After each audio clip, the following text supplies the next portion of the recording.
This is CBC News.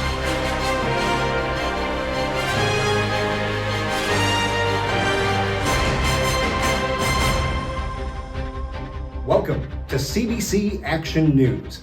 I'm Minister James Vinson, and today we begin a 7-week special report on the season of Lent. That means, first and foremost, we need to know what Lent is, why do people celebrate it, and how do they celebrate it? To answer these burning questions, let's go to our special crew correspondents, Mason and Kaylee Hubbard, at the crew desk for more. Thanks, James. I'm Mason Hubbard. And I'm Kaylee Hubbard. And we're siblings. Fortunately, that is true. Moving on, we wanted to tell you a little bit about Lent. Lent is a season in a liturgical calendar. That is the calendar where we commemorate different times in life of Christ throughout the year. Like Advent is a season that leads to Christmas, Lent is a season that leads to Easter. That's right. Lent runs 40 days from today, Ash Wednesday to Easter. Now, I'm no math expert, but that is more than 40 days, Mason. Right. We don't count Sundays. They're kind of like mini Easters during Lent. Right. Thanks, nerd. Now, Lent commemorates the 40 days Jesus spent fasting in the desert. I don't know where he was going or why he had to get there so fast. No, fasting doesn't mean being quick. It means going without food or water for religious reasons. Duh. But someone has to bring the funny in this thing. Anyway, just as Jesus fasted and prayed in the desert, Lent is a time for fasting and praying for all Christians. Now, obviously, people can't go without food for 40 days. Instead, many Christians choose to give up other things to focus on, more on God. Some give up meat or chocolate. Yeah. Some choose to give up luxuries like McDonald's. Or even time on their phones. The point is, sacrifice something to remember Jesus sacrificed his life for us when he died on the cross. Right, and in this way we prepare our hearts for Easter, remembering that we are in desperate need of Jesus, and my brother is in desperate need of Jesus right now. Right, back to you, James. Wait! Ow! Thank you, Mason and Kaylee. So Lent is a time for reflection. And in addition to any sacrifice that you might choose to make, taking time to focus on Jesus is just as important. To help you do that, the Crew News team and I are going to take you through the book of John to look at Jesus' last moves as we head towards Easter. Today we are going to look at John chapter 12, verses 1 through 11 in the New International Version. 6 days before the Passover, Jesus came to Bethany, where Lazarus lived, whom Jesus had raised from the dead. Here a dinner was given in Jesus' honor. Martha served while Lazarus was among those reclining at the table with him. Then Mary took about a pint of pure nard, an expensive perfume, and she poured it on Jesus' feet and wiped his feet with her hair. And the house was filled with the fragrance of the perfume. But one of his disciples, Judas Iscariot, who was later to betray him, objected. Why wasn't this perfume sold and the money given to the poor? It was worth a year's wages.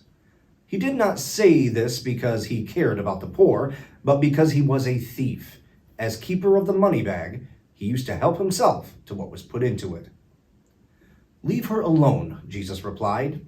It was intended that she should save this perfume for the day of my burial. You will always have the poor among you, but you will not always have me. Meanwhile, a large crowd of Jews found out that Jesus was there and came not only because of him, but also to see Lazarus, whom he had raised from the dead. So the chief priests made plans to kill Lazarus as well, for on account of him, many of the Jews were going over to Jesus and believing in him. In this story, we see Jesus' friend Mary use something really expensive to anoint him, that is, to proclaim him as her king. Should have gotten him a new iPhone. Or some sweet Jordans. Well, that's basically what she did. See, Mary offered this expensive gift to Jesus because she was overflowing with gratitude and love for him. We have to remember, Jesus was about to die, and Mary knew this. He hadn't been very quiet about it up to this point. She was showing us something vital important about Jesus, about his character, his heart, his purpose for coming to this earth, and what our almost uncontrollable response should be to him this Lenten season leading up to Easter. That's right, James. First and foremost, it showed us that the closeness with Jesus is possible. Mary was great friends with Jesus. She knew him well. He had changed her life. She, her sister, and her brother had an intimacy with him that only comes from going through suffering together and seeing his faithfulness lead them through to the other side of it. She loved Jesus, and he loved her. We can be close to God too because of Jesus' death on the cross. We can talk to Jesus directly daily, and that's a pretty amazing thing. Sure is, Kaylee. And that's why it shows us that extravagant worship isn't generosity. It's what we should all do. Mary worshiped Jesus in an over-the-top way, but she didn't do it to show off or to do what we sometimes do and pat herself on the back for giving $20 to the offering. It was the uncontrollable response of someone who was grateful for Jesus, saving her. It wasn't just the perfume, it was her whole life poured out. It makes you have to ask yourself, are you living for God by attending church on Sunday and giving up something for Lent? Or are you pouring your whole life out for him?